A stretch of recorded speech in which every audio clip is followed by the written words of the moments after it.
Hello everyone. For today, we are going to discuss about the exercise program.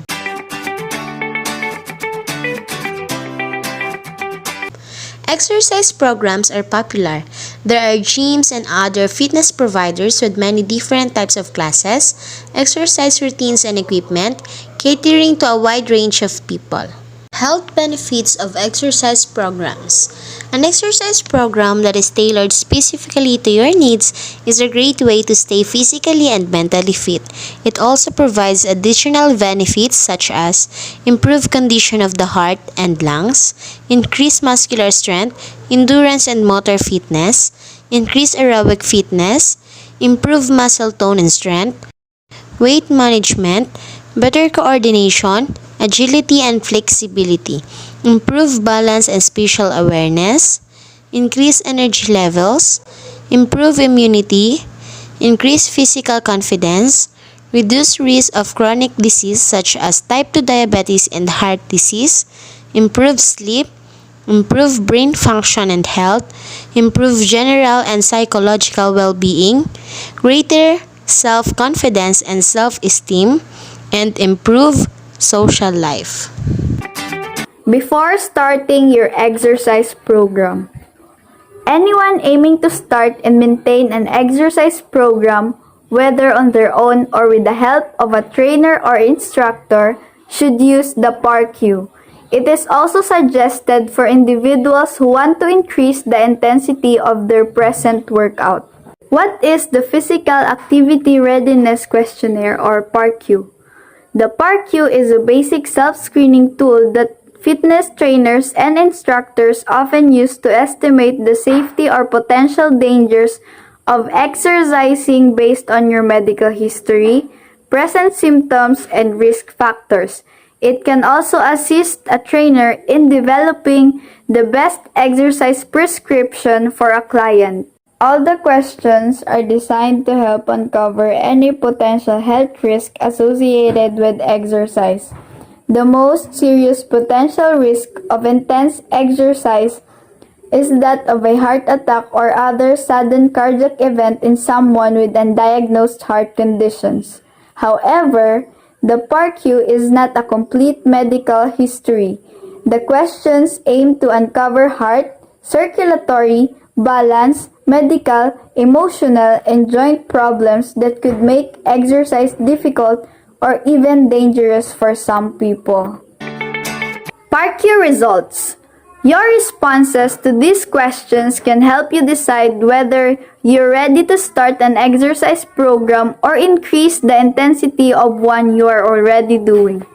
If you answered yes to one or more PAR-Q questions, the PAR-Q Plus, a series of 10 follow-up questions, is the next step. If you have specific health conditions such as arthritis or cancer, you will be asked these additional in-depth questions. If you answered yes to any of these questions, you should seek medical advice before taking a fitness test or significantly increasing your physical activity. Inquire about medical clearance as well as any specific exercise limitation you may have. Most of the time, as long as you follow some guidelines, you will be free to accomplish whatever you want. If you answered no to all the PAR-Q questions, you can be certain that you can exercise safely and that you will have a minimal risk of medical issues as a result of your exercise.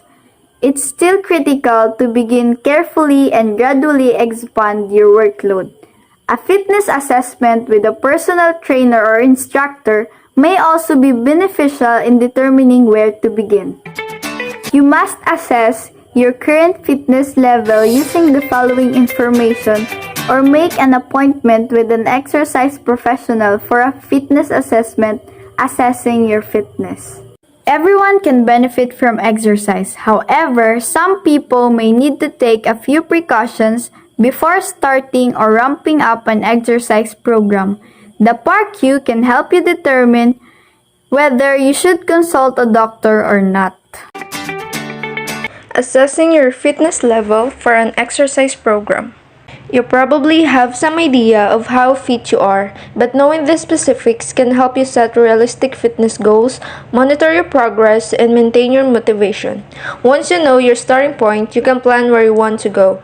Assessing your fitness may include checking your strength, endurance, flexibility, range of motion, and more. Before you start your new exercise program, record your pulse rate before and after a walk. It is to assess your aerobic fitness. What you are going to measure is your resting heart rate and target heart rate zone.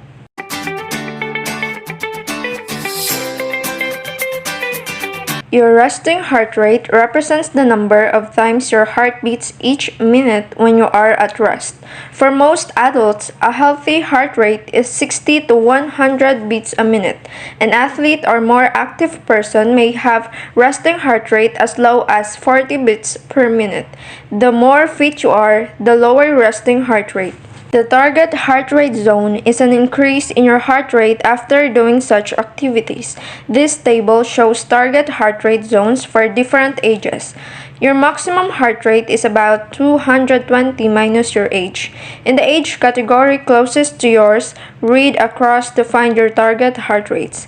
Target heart rate during moderate intensity activities including a walk is about 50 to 70% of maximum heart rate, while during vigorous physical activity, it's about 70 to 85% of maximum. If you're not sure how to measure your heart rate, here's how to do it. First, place the tips of your index and middle fingers on the inside of your left wrist until you can feel a pulse. Don't use your thumb to measure your pulse as your thumb has a pulse of its own. This could give you an inaccurate reading. Next, look at a clock or watch and count the number of beats you feel with your fingertips for 30 seconds.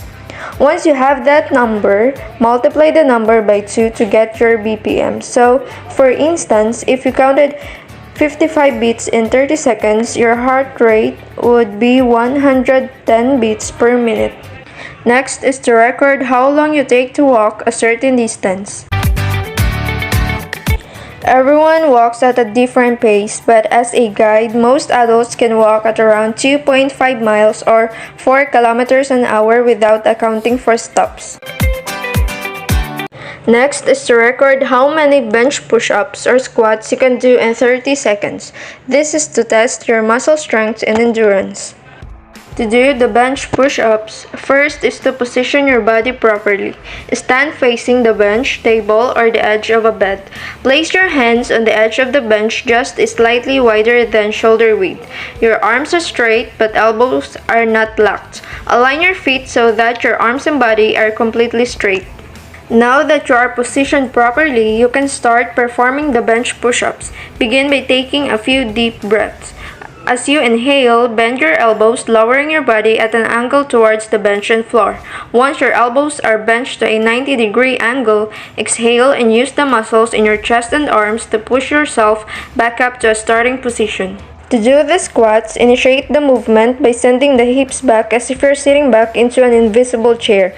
Bend knees to lower down as far as possible with chest lifted in a controlled movement. Keep lower back neutral. Press through heels to stand back up to starting position and repeat.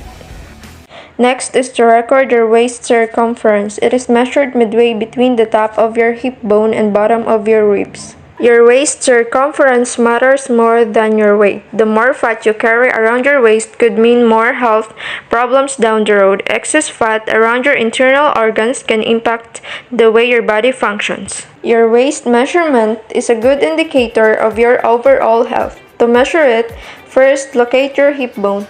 Wrap the tape measure around your body. It should be level all the way around your waist using your bell button as a guide. Don't pull the tape measure too tight. Try not to hold your breath or suck in while measuring your waist. Read the number on the tape measure and write it down. Now that you've measured your waist circumference, you need to know what it means. To have your best chance at maintaining good health, you should aim for: men should have a waist circumference of 40 inches or less, and women should have a waist circumference of 35 inches or less. Lastly, record your body mass index. Your BMI is a measurement that is a ratio of your weight and height.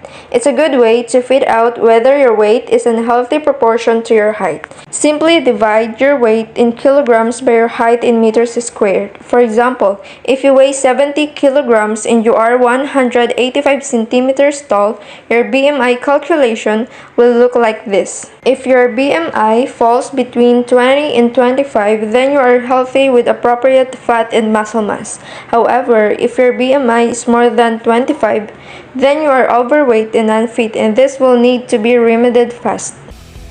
Stay active. The results of your fitness assessment can help you set goals for staying active and improving fitness outcomes. The Department of Health and Human Services recommends these exercise guidelines. Get at least 150 minutes of moderate aerobic activity or 75 minutes of vigorous aerobic activity a week, or a combination of moderate and vigorous activity.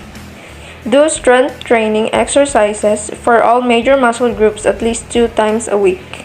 Monitor your progress. Keep track of your progress in improving your fitness. Take the same measurements about 6 weeks after you begin an exercise program and periodically afterward.